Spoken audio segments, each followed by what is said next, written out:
नमस्कार दोस्तों।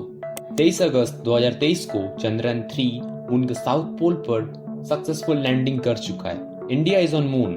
चंद्रयान 3 के लैंड होते ही इंडिया वर्ल्ड का चौथा देश बन जाता है मून पर सॉफ्ट लैंडिंग करने वाला, और साथ ही साथ इंडिया दुनिया का पहला देश बन जाता है मून के साउथ पोल पर लैंड करने वाला। इंडिया ने मुंह तोड़ जवाब दिया है इस कार्टून का। कुछ दिनों पहले ही रशिया ने लूना 25 लूनर मिशन लॉन्च किया था, लेकिन अनफॉर्चुनेटली इसका कनेक्शन लूज हो गया और ये जाकर चांद से टकरा गया। जैसे ही इंडिया के चंद्रयान 1 ने ये कंफर्म किया कि चांद पर पानी है, सभी कंट्रीज में मानो रेस शुरू हो गई चांद पर पहुंचने के लिए। Israel, Japan, European space agency ने कई मून मिशन प्लान किए हैं फ्यूचर के लिए।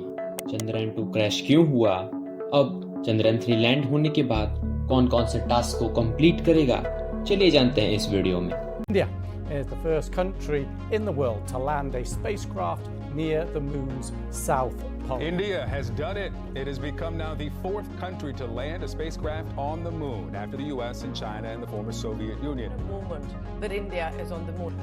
Namaskar. Sir, we have achieved soft landing on the moon.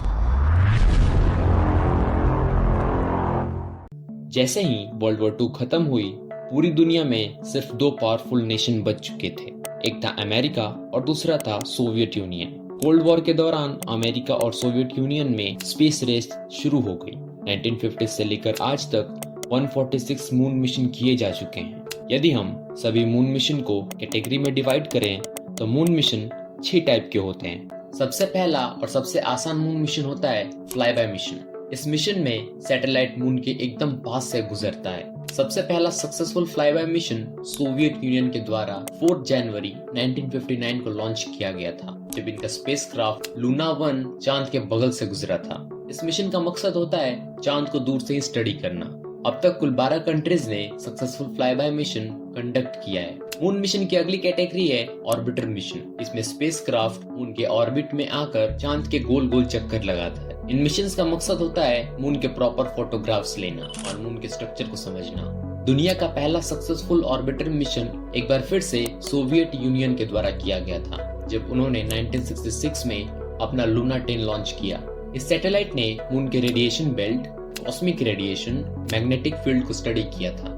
इसके बाद आती है अगली कैटेगरी इम्पैक्ट प्रोब्स की। ये ऑर्बिटर मिशन का ही एक अपग्रेडेड वर्जन होता है। इस मिशन में ऑर्बिटर से एक हिस्सा अलग होकर चांद पर जाकर इम्पैक्ट करता है, इसलिए इसे इम्पैक्ट मिशन कहा जाता है। इन मिशंस का मोटो होता है चांद पर मौजूद एलिमेंट्स और मिनरल्स को डिस्कवर करना। इंडिया का चंद्रयान 1 एक इम्पैक्ट मिशन था। चंद्रयान 1 से जो पार्ट अलग हुआ था मून पर इम्पैक्ट करने के लिए, उसे मून इम्पैक्ट प्रोब कहा जाता है। इस प्रोब में एक इंस्ट्रूमेंट लगा था, चंद्रास एल्टीट्यूडनल कंपोजिशन एक्सप्लोरर। इसे शॉर्ट में चेस भी कहते हैं। ये इंस्ट्रूमेंट हर 4 सेकंड में रीडिंग ले रहा था जैसे जैसे ये प्रोब मून के सरफेस की तरफ बढ़ रहा था। कुछ सेकंड्स के बाद ही ये प्रोब मून के सरफेस पर जाकर टकरा गया, और ऐसे इंस्ट्रूमेंट की मदद से हमें पता चला कि चांद पर पानी है। इस बात को कंफर्म किया चंद्रयान 1 के ऑर्बिटर में लगा मून मिनरोलॉजी मैपर ने।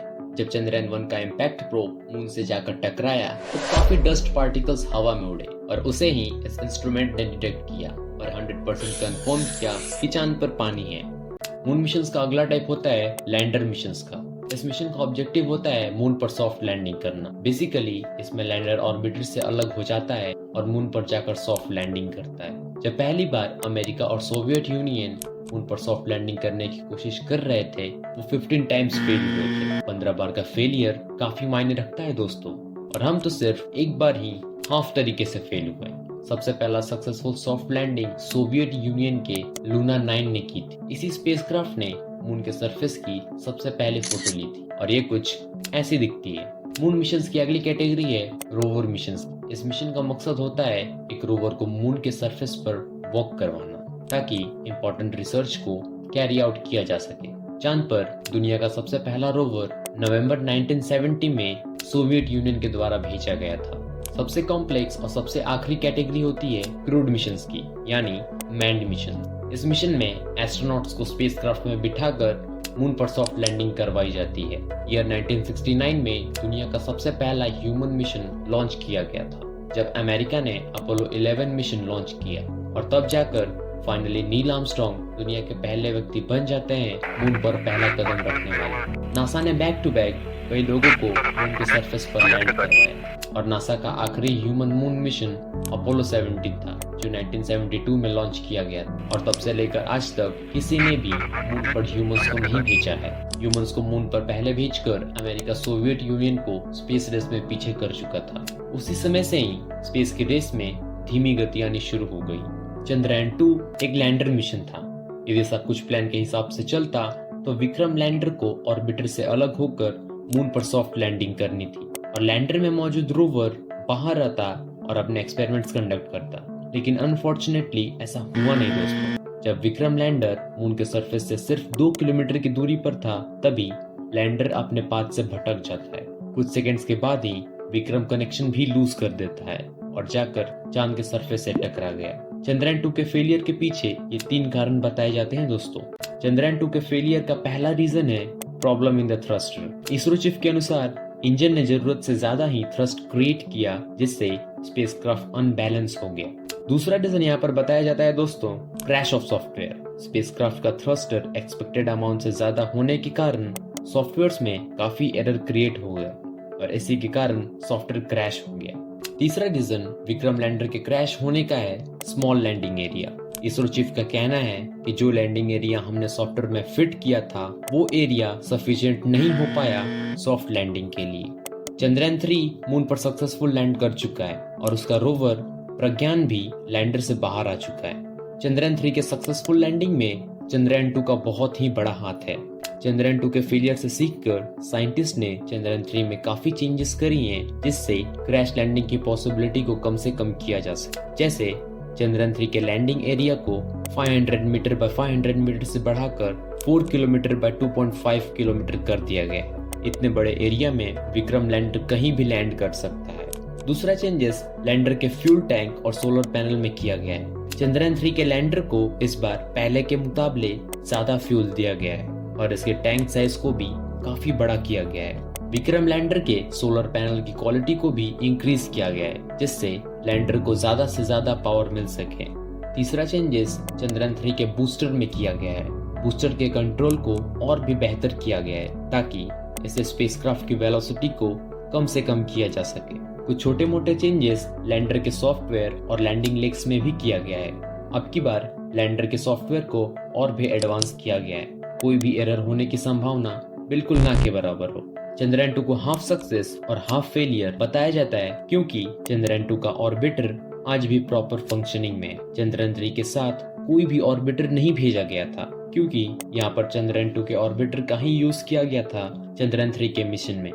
चंद्रयान 3 के प्रोपल्शन मॉड्यूल का वेट 2148 kg, वहीं लैंडर मॉड्यूल का total weight 1752 kg including 26 kg of rover. Chandrayaan 3 में कोई भी ऑर्बिटर नहीं भेजा गया है। जैसे मैंने आपको बताया चंद्रयान 3 के मिशन में चंद्रयान 2 के ऑर्बिटर का यूज किया गया है। अब आप पूछेंगे ये प्रोपल्शन मॉड्यूल का क्या काम है? इसका काम है लैंडर को अर्थ के ऑर्बिट से बाहर लेकर मून के ऑर्बिट में प्लेस करना। प्रोपल्शन मॉड्यूल में एक इंस्ट्रूमेंट लगा है स्पेक्ट्रोपोलैरिमीटर ऑफ हैबिटेबल प्लैनेट्स अर्थ, इसे शॉर्ट में शेप कहा जाता है। इस इंस्ट्रूमेंट का ऑब्जेक्टिव है गैलेक्सी में मौजूद एक्सोप्लैनेट्स की खोज कर। ये इंस्ट्रूमेंट प्रेजेंस ऑफ लाइफ को भी ढूंढेगा। लैंडर में कुल 4 पेलोड्स डिप्लॉय किए गए हैं। पहला है radio anatomy of moon bounded hypersensitive ionosphere and atmosphere, इसे शॉर्ट में राम्भा कहा जाता है। ये इंस्ट्रूमेंट मून के सरफेस पर मौजूद प्लाज्मा डेंसिटी को मेजर करेगा।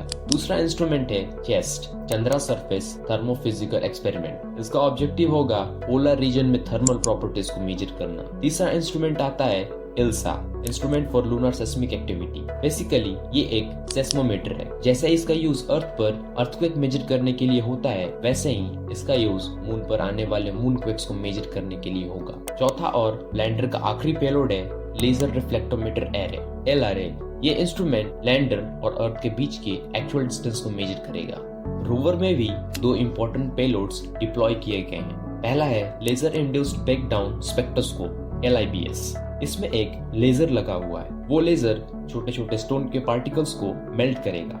जो गैस मेल्टिंग प्रोसेस में रिलीज होगी उसे ये एनालाइज करेगा और सॉइल की केमिकल कंपोजिशन को स्टडी करेगा। ये इंस्ट्रूमेंट हमारे लूनर सरफेस के अंडरस्टैंडिंग को पूरी तरह से बदल देगा। दूसरा पेलोड है APXS alpha particle x ray spectrometer. इस इंस्ट्रूमेंट का काम होगा सॉइल के एलिमेंट कॉम्पोजिशन को एनालाइज करना। इस इंस्ट्रूमेंट से हम मून पर मौजूद magnesium, aluminium, silicon, potassium, calcium, titanium और आयरन को डिस्कवर कर सकते हैं। लैंडर और रोवर को अपना सारा काम निपटाने के लिए सिर्फ एक लूनर डे का समय मिलेगा। मून का एक लूनर डे अर्थ के 14 डेज के बराबर है।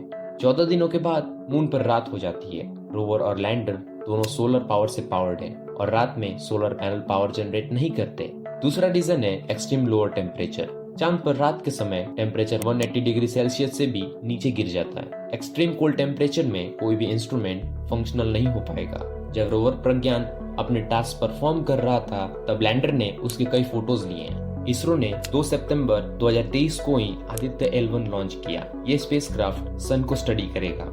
इसरो का सबसे एम्बिशियस प्रोजेक्ट है गगनयान। इसरो गगनयान के तहत ह्यूमन को मून पर भेजना चाहता है। एक्सपेक्ट किया गया है कि ये लॉन्च 2025 में किया जाएगा। इसरो की ये सारी अचीवमेंट इंडिया को एक अलग पोजीशन पर लेकर जाएंगी। यदि आपको हमारी वीडियो अच्छी लगी तो इसे अपने फ्रेंड सर्कल में शेयर करें। मिलते हैं अगले वीडियो में, तब तक के लिए जय हिंद, जय भारत।